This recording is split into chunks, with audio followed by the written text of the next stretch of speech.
All right. Hello and welcome to another video, another tier list. This tier list will be looking at Call of Duty campaigns, because I cannot say that word for some reason. Good to get that word out the way early, eh? Um, and yeah, so this is going to be all games, including Vanguard, although I haven't played Vanguard, so I'm going to... Spoiler alert, that's going in the never played category. I think I'll just start off by putting all the never played in. I have played Call of Duty 3, but I don't remember it. I've also played Call of Duty 2, but I don't remember. I never played Call of Duty the first one. That's not fine. That's not. I don't remember which one that is, but I've played. I recognize the box art.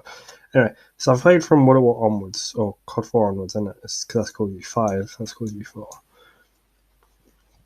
I suppose I started Call of Duty 4 and going straight into S tier. The reason why I love the game so much.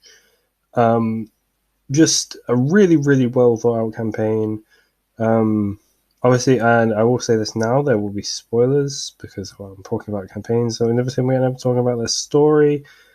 I mean, Gaz is one of my favorite characters in the series. I just love his cockiness, and yeah, I just really like him. Captain Price is obviously amazing. Staff Sergeant, what is his name? Staff Sergeant Griggs. Griggs is good. And obviously, you're playing as Soap, which is really fun. Particular highlights, obviously, there's and Captain McMillan. I love Captain McMillan, obviously, as well. But there's obviously, I don't remember specific. I've got to remember the campaign, like the name of the missions, but I don't think I do remember it.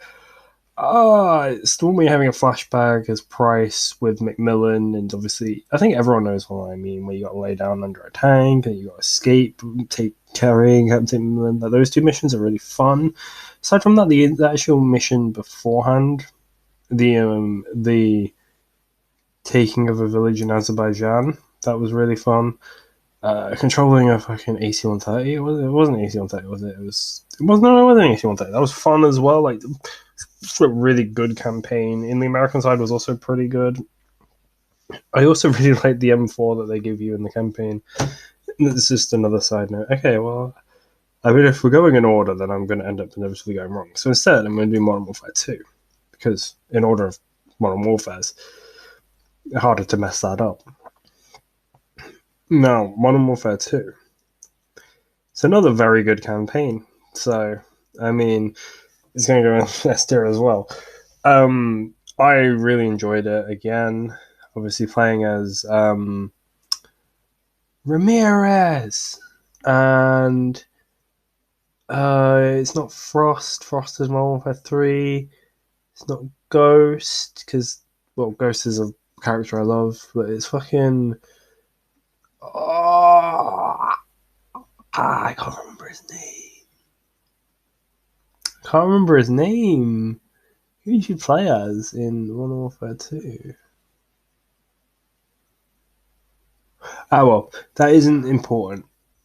Because honestly, that character doesn't matter too much. I mean, it does a little bit, but it's not one of the main reasons why that campaign is really good.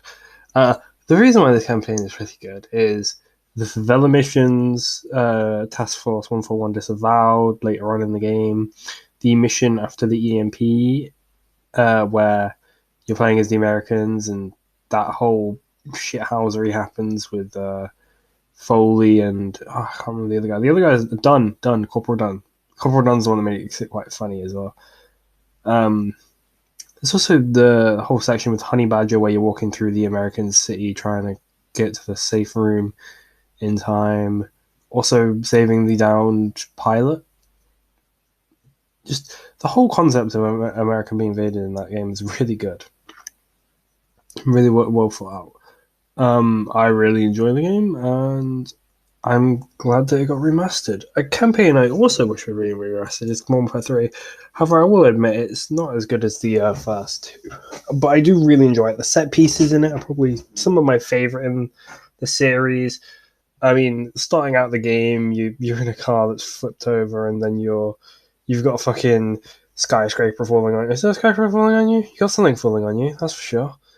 I think it's either a skyscraper or a plane flies into a skyscraper and the debris is falling on you. It's not a plane, it's a jet, to be clear. It would have been a jet anyway. It wouldn't have been a plane.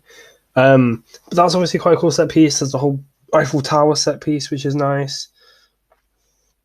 The whole Sandman and the at the end of the game sacrificing themselves, the whole Delta Force thing. Obviously, he plays Frost and Yuri. Yuri is actually a really good, well-written character. I quite like Yuri.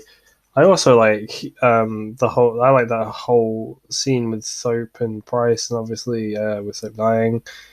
And the last mission is really good. Killing Micro Robots really satisfying, and just sitting there smoking a cigar. There are bits I don't like about it. Like the amount of quick time events is kind of a bit over the top, and there are missions that I didn't particularly enjoy. I'm trying to think, what's the one that comes to mind when I say that? It is, even though it's a cool set piece, I don't think I like the mission in Paris that much. Nor, but one of my favorite missions actually that I didn't mention was where you play as see, it's a callback to Modern Warfare 1, Call of Duty 4, where you're playing as the two SAS soldiers who were in the first mission. And I cannot remember their names, but that's a really fun mission on the underground that I really did enjoy. But I also so I didn't. But that's just one thing I did enjoy as well. But I'm now going back to what I didn't enjoy. I didn't enjoy the mission in Paris or the missions in Paris. I didn't enjoy the mission with the set piece of Sandman at the end where the squad's underground. I didn't really enjoy that mission. I didn't necessarily enjoy the plane mission because it felt very unsatisfying getting to the end and just dying. But it's still a good campaign. It's an A tier. Like, these are nitpicks rather than like it's terrible. And seeing as we're going by Modern Warfare, let's finish off Modern Warfare with Call of Duty Modern Warfare 2019, and probably definitely up there in my favorite most recent COD games. I love this campaign. I love the night mission where you're like sneaking around trying to get information. That is really good. The holding the American safe house, it feels like something that could happen. Because quite a lot of COD feels like it would just never happen. But that does actually feel like it feels like you're trying to hold something, and it feels real. It doesn't feel completely. Well, it doesn't feel like real. It feels as real as you can get for a COD game, which is good. I just really like Modern Warfare. It's a great, great game, and I really recommend it. If you're looking to play a new COD, play this one. Although Cold War does actually take it kind of close, but still, that is a story for another time. Now I think I'll go on to Call of Duty games that I don't like as much, because we've started out with probably my favourite series. Controversial, I know, because Black Ops exists, but I really love Modern Warfare. Call of Duty 4, as we all know, has an amazing campaign that doesn't exist.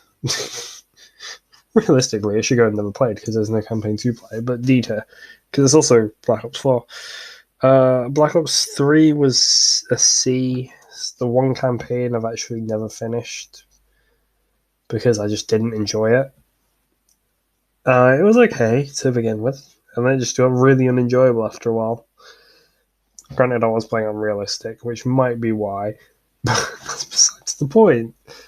I also know from watching other breakdowns of it, like the Ant-Man, that to figure out the story of the story, you had to really pay a lot of attention, which means I wouldn't have figured it out by myself, and inevitably would have found it not very enjoyable. So that's why it's going in C tier. It's not as bad as Black Ops 4 because Black Ops 4 doesn't have a campaign. Although maybe it should also go in D tier. Actually, no, it's also going in D tier because it's honestly, I view Black Ops 3 as also not having a campaign. So it looks like we're going in reverse order. So Black Ops 2, a solid campaign with multiple choices in your actions. However, they don't really affect that much. There's optional missions that are quite fun that I really did enjoy the addition of. However, they aren't like super important again, but not everything has to be important at the same time, so that's why it's an A still.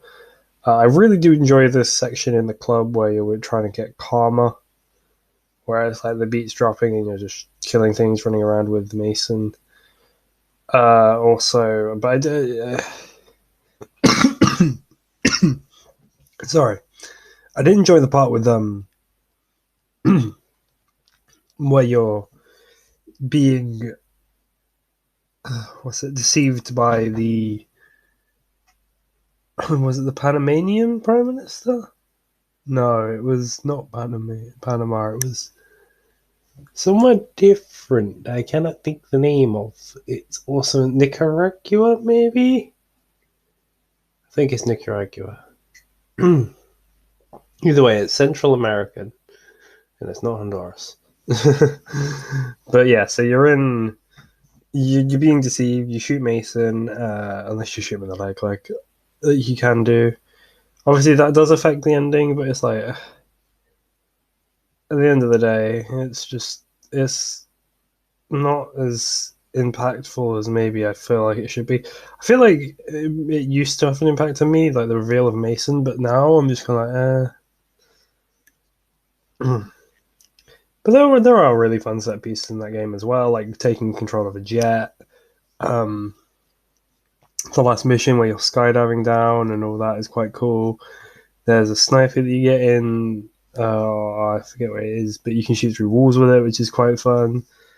The grappling hands were quite fun as well, like with the webbed hands kind of thing. Or using the drones through the street, and you got to be stealthy and all that. I do enjoy stealth, so I'm quite partial to that.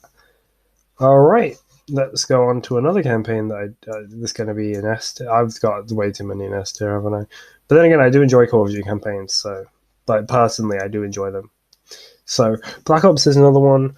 Probably my second favorite campaign behind Modern Warfare. So if I was to like rank them, it'd be like probably be Modern Warfare 2, actually the last in this, which isn't something I usually would say, but yeah, like Modern Warfare 2 definitely could even move down to A tier, but I don't want it because I do think that game's worthy of an S tier in the campaign.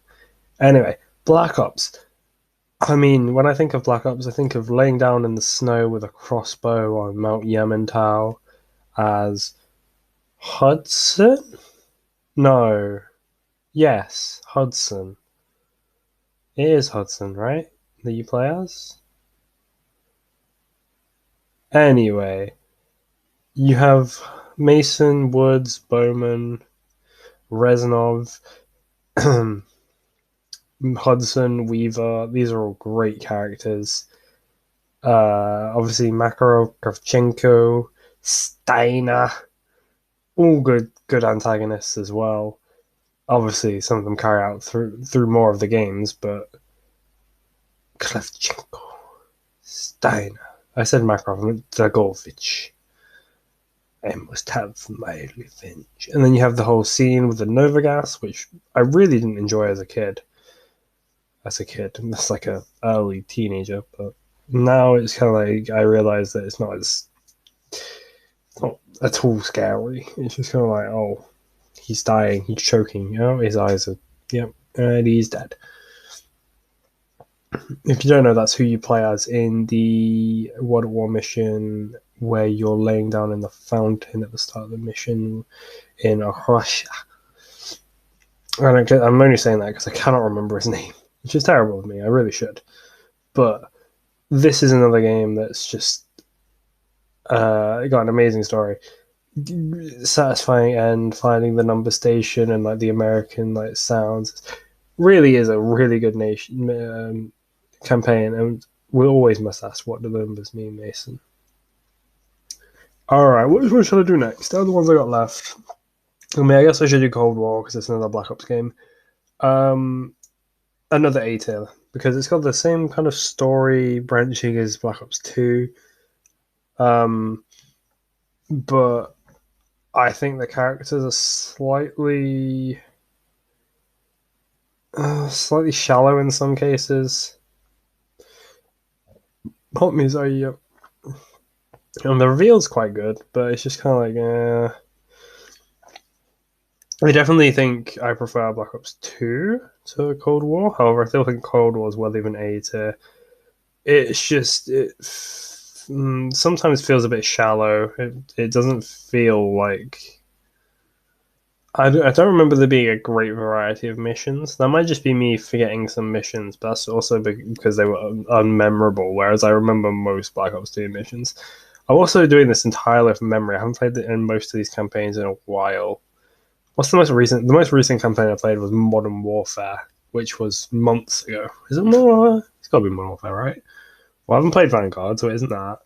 Cold War I've reinstalled, but I haven't got the campaign on. It's either Modern Warfare or the Modern Warfare 2 campaign remastered, but I remembered Modern Warfare 2 anyway, so it's kind of like, But anyway, back to Cold War. It's a decent enough time. I do enjoy like doing the different endings and stuff like that, but I definitely think they could do more of it. However, one thing I did enjoy was the mission where you're in the German. You're in is it East Berlin, and you're just yeah. Oh, and the one in the Kremlin is also really good, actually. Now that I remember that one is really good. That does have a variety of missions because that's a very different mission. It's very fun, but I still think Black Ops 2 is better than it. Although would probably put it above Modern Warfare 3. So if we're gonna order them, I might as well do the order. Hey, if we're gonna order them, swap these two around. All right. Eeny, meeny, miny, mo, we'll do Ghosts, because I don't think Ghost is as bad as people think. I think it was okay.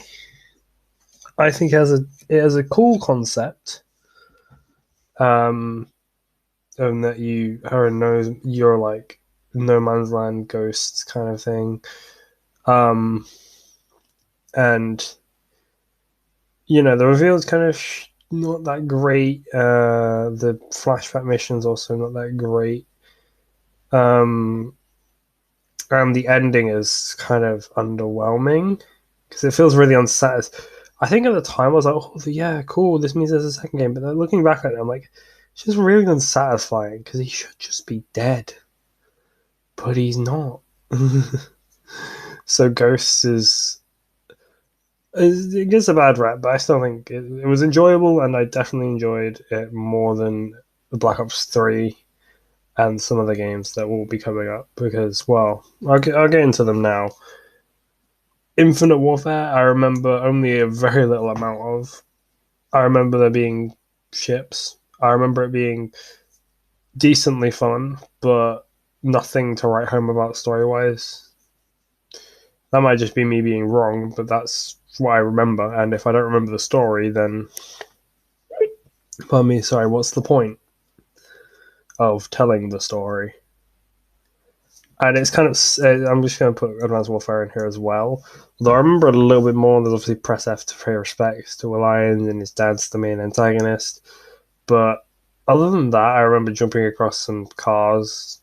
I remember climbing a building. And that's about it. I don't really remember much else. It's not really that fun of a game. But it's also because these are my least two favorite COD games. I definitely prefer Advanced Warfare to Infinite Warfare in terms of the campaign, but I actually probably prefer Infinite Warfare to Advanced Warfare in terms of the actual game. So these two are bottom of the pile for me in terms of COD games in total, but they still rank above these two for me. So now we've got 2 games left, and we'll win this one down in detail. I really don't like World War II. It was a decent enough story for a World War II game, but at the same time, the train scene ruins everything because it just completely destroys all immersion you have in the game. Like, I quite enjoyed the mission where you're playing as the undercover French agent. I think it is. It's the French agent, isn't it? Yeah. And that's just quite an interesting mission where you got to sneak around, and it's kind of similar to the Kremlin one. It's quite fun. I enjoy missions like that. But that's about the only mission I enjoyed in the game. And the rest of them, you just feel like an invincible tank. even on veteran, I felt pretty invincible in World War II. I don't know if that's just me, but that game felt really easy even on veteran, and it's just kind of like I just didn't enjoy it. And I don't like the sergeant in the game, even though he changes in a way. I just don't really like it. I don't really remember many of the set pieces outside the trains. I mean, the train's memorable, but it's memorable for the wrong reasons because it was just so like just bullshit. I do remember there's one where you're in a tower. I think you go provide sniper cover. I think that's the thing. But that's about it. It's not really all that interesting to me. And I've lost a really good game to last. World at War, definitely one of the most underrated Call of Duty games there is going. And I'm trying to think, could easily go in any of these top 3 tiers. I'm probably gonna put him A. Yeah, A. I think A is fair. You know, I think I'm gonna move Modern Warfare 3 down to B. A tier for World at War. Yeah, I think this is fair. World at War is a really good game. Really gritty game. Shows the horrors of war quite well without being too horrific. And I also do like the portrayal of the Japanese as the enemy rather than the Germans, because it does show that the world is at war and not just, you know, USA versus Germany, Britain versus Germany, versus the Middle East, USA versus USA. I mean, Ghost also had that, whereas USA versus like a South American coalition, space pirates. I guess there is some good variety, but quite a few of them just end up being like German or Russian. You know, it's kind of like standard. But World of Warship is the Japanese, which is very different to many other games. Aside from that, the game just feels really nice, plays really well. The characters are good.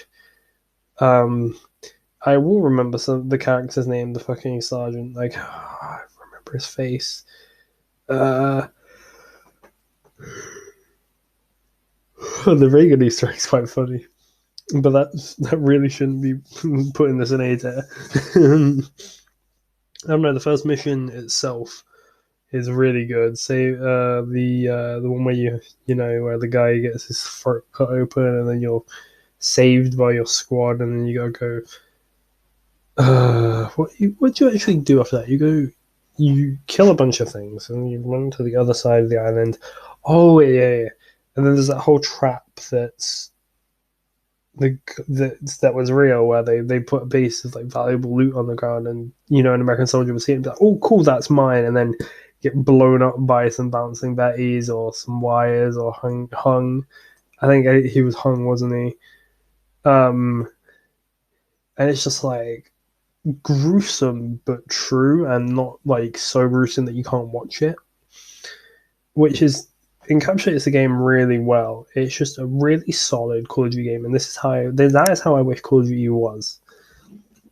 Anyway, that has been enough of me rambling. I hope you've enjoyed today's video, and I hope to see you in the next one. Peace.